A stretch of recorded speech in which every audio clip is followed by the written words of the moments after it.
আসসালামু আলাইকুম ওয়া রাহমাতুল্লাহি ওয়া বারাকাতুহু। বিআরবি কেবলস মোনাজাতে আপনাদের সকলকে স্বাগত জানাচ্ছি। আমি আহমদ রেজা ফারুকি।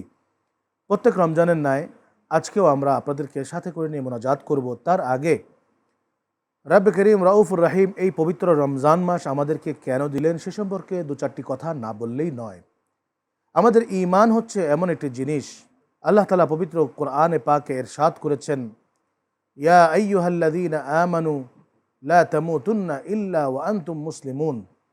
আল্লাহ রাব্বুল আলামিন কোরআন শরীফে বলছেন যে হে ঈমানদারগণ, তোমরা ঈমানদার না হয়ে, মুসলমান না হয়ে তোমরা যেন মৃত্যু বরণ করো না। আসলে একজন মানুষের জীবনে তার ধন সম্পত্তি, তার আত্মীয় স্বজন, টাকা পয়সা, যাই কিছু আল্লাহ রাব্বুল আলামিন দুনিয়াতে দান করেছেন, এই সব কিছুর ভিতরে সবচাইতে তার উত্তম সম্পদ হচ্ছে তার ঈমান। এবং সে যখন দুনিয়ার জমিনে আসে, আল্লাহ রাব্বুল আলামিন তাকে দুটা পথ বেছে নেওয়ার শক্তি দান করেন। একটি হচ্ছে ভালো পথ, আর একটি হচ্ছে খারাপ পথ। যখন সে ভালো পথে গেল, মহান আল্লাহ রাব্বুল আলামিনকে নিজের সৃষ্টিকর্তা হিসাবে স্বীকার করে নিল, তখন সেই ব্যক্তিটি একজন মুমিন এবং মুসলমান।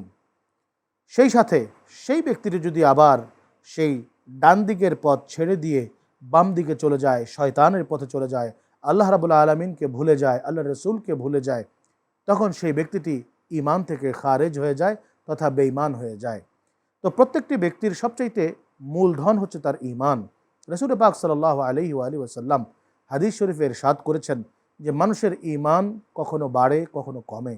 এর কারণ হচ্ছে কি?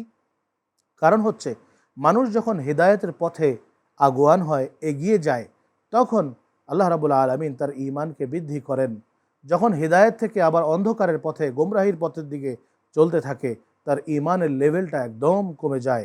যার কারণে আমরা দেখি যে যখন আল্লাহ রাব্বুল আলামিনের নাম স্মরণ করা হয়, কোরআন তেলাওয়াত করা হয়, মিলাদ মাহফিল করা হয়, মোনাজাতে আল্লাহ রাব্বুল আলামিনের কাছে চাওয়া হয়, তখন মনটা নরম হয়ে যায়, দিলটা একটু নরম হয়ে যায়। যতই কঠিন দিলের তিনি অধিকারী হন না কেন, তার চোখ দিয়ে সেই বিন্দু বিন্দু পানির ফোঁটা দেখা যায়।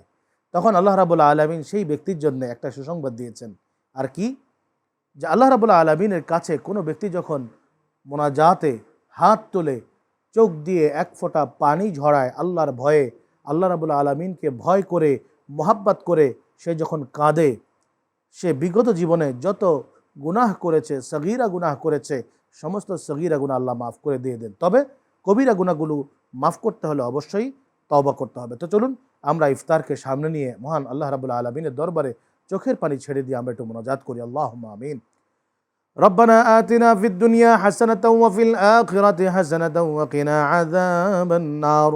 রব্বুল আলামিন, বিআরবি কেবলস মুনাজাতে আমরা তোমার দরবারে ইফতার সামনে নিয়ে রোজাদার ভাই বোনদেরকে সাথে করে নিয়ে আমরা দুটো হাত তোমার দরবারে ভিখারির মতো পেতেছি গো মাওলা। ইয়া রাব্বুল আলামিন, সমস্ত অধিপতির অধিপতি, সমস্ত ধনীর ধনী, সমস্ত পৃথিবী, সমস্ত সৃষ্টি জাহানের মালিক আপনি। আপনার সেই শাহী দরবারে আমরা রোজাদাররা মিলে হাত তুলেছি। রব্বুল আলামিন, দয়া করে আমাদের হাতকে ফেরত না দিয়ে আপনি কবুল ও মঞ্জুর করে নেন। রব্বুল আলামিন, অথই গুনার সাগরে আমরা বেঁচে থাকি। আমরা সকালে ঘুম থেকে ওঠার পর থেকে শুরু করে রাতে আবার ঘুমানো যাওয়ার আগ পর্যন্ত আমরা গুনার সাগরে ভেসে থাকি গো মাবুদ। দয়া করে যদি আপনি মাফ না করে দেন, আমাদের পরকালে কি উপায় হবে?